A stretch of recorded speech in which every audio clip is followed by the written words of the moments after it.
Hey everybody, welcome back to Dinner and a Tip. My name is Brenda and I'm going to be your cooking guide. So, as promised, we're still working on Valentine's. Did you know you could actually make Black Forest cake on a Blackstone? Super easy? You can.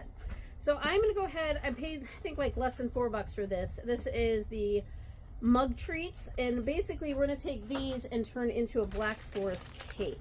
Super easy. So I'm going to go ahead and I'm going to do 3 of the packets. And the packet basically calls for water. I'm going to go ahead and I've got some cherry Pepsi. I did do this yesterday with water and it tastes just fine, but we're going to fancy it up when we can. So 1, 2, 1, 2. Sorry, I don't have better sound effects, guys. So I do have our Blackstone set at 350. You do not want, I've got this kind of cooking in the middle section of mine. You definitely don't want to be on the hottest section of your Blackstone for this. So I love this, the little kits that you can buy. If you're planning on making a ton of these, this would be great to do with a actual, with just a chocolate cake mix. I do need to get some spray for this. It's doing so good. So I'm going to pause this real quick and I will be right back with the spray. Alright, so I'm just going to use some Pam. I know these silicone ones are pretty good, but with cake and stuff, they do tend to stick a little bit more. So I'm just going to go ahead and spray these. I do have parchment paper on here, so when I'm baking, you know, I just got done making some Mongolian beef and I don't want any of those flavors coming in here.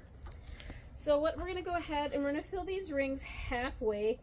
This batter does expand quite a bit, so we don't want to overfill these ones. All right. Get this in here. Go ahead, we're just going to do a quick spreading out. And then, again, I want to keep our temperatures about 350 on these. If you have the domes, it's best to cover these. So we're going to go ahead and cover 2 at a time. And then we're going to give these about 2-3 minutes of cook time, and then we're going to come back. So we're going to pause and we'll be right back and show you how to plate these up. All right, so we are going to go ahead and check these. So we're looking for them to be cooked almost all the way through before we go ahead and flip them.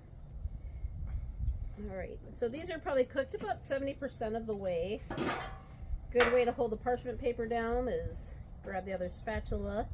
Just gonna go ahead and do a quick flip on these.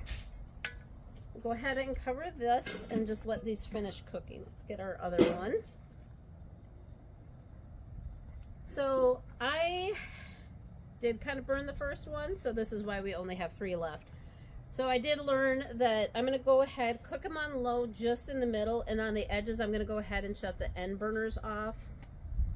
If you only have a 2 burner, you might want to go ahead and just start having them heated and then shut them off and then just kind of check them as you need. So next, these are puffing up really nice. So again, if you're going to use make a bunch of these, you're going to want to go ahead and just use a cake mix. It's going to be a little bit cheaper. So with the treat mugs, it did come with fudge. And so we're going to actually use this fudge. But what I wanted to do when I tried it yesterday, the fudge didn't come out very well. So if you go ahead and stick it in some hot water, it makes a huge difference. So let's check these guys. All right. These look good. So we're going to go ahead and put down our first one. And then let's go ahead and spread some of our fudge around. So I'm just going to go ahead and flatten these out. Start from the end and just roll it down.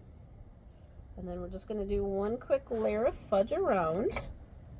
And then we're going to fill the inside with our cherry pie filling. So we got some cherry pie filling here. So we're just going to put that in the middle. Good healthy amount. And then we're going to go ahead and take our next cake. We're going to go ahead, just set this right on top. Next, we're going to go ahead and grab some Cool Whip, which we lost a spoon, so I'm going to be right back. Okay. All right, so I'm going to show you how to plate a double one and a single one. So now that we've got that, I'm going to go ahead and take our other fudge that we have. And then just go ahead and squeeze this out. And I tried doing this yesterday without melting or heating up this fudge, and it was a nightmare. So let's go ahead and do our cherries on top. Go ahead and do our whipped cream. And just go ahead.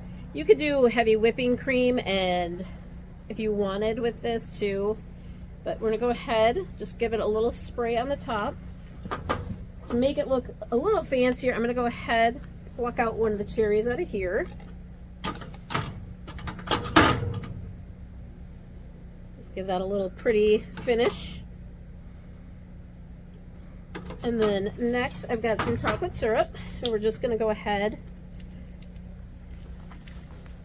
and squeeze that out. You know, some days you just can't win. Today, I don't feel like I'm winning, but that's all right. All right. Just go ahead. Oh my God. Okay, well, you know, you get the idea. Just go ahead and do that. The pictures will look prettier. Just take your time. The other way to get those chocolate curls, so this is just like a carrot peeler, and this is just some chocolate that I had that is like for melting like strawberries. Just go ahead and run that across, and you will get the shavings. So it's just a way to make something look a little fancier without a lot of effort. So go ahead and give this one a try.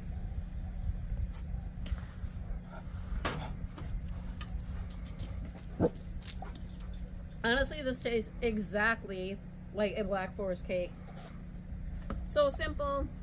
Go ahead, either use pop or use a cherry Pepsi. Either one is going to be great. Thanks for subscribing. Hopefully you're having a better day than me. But we'll see you next time. We've got some other great stuff coming up for Valentine's Day. See you soon.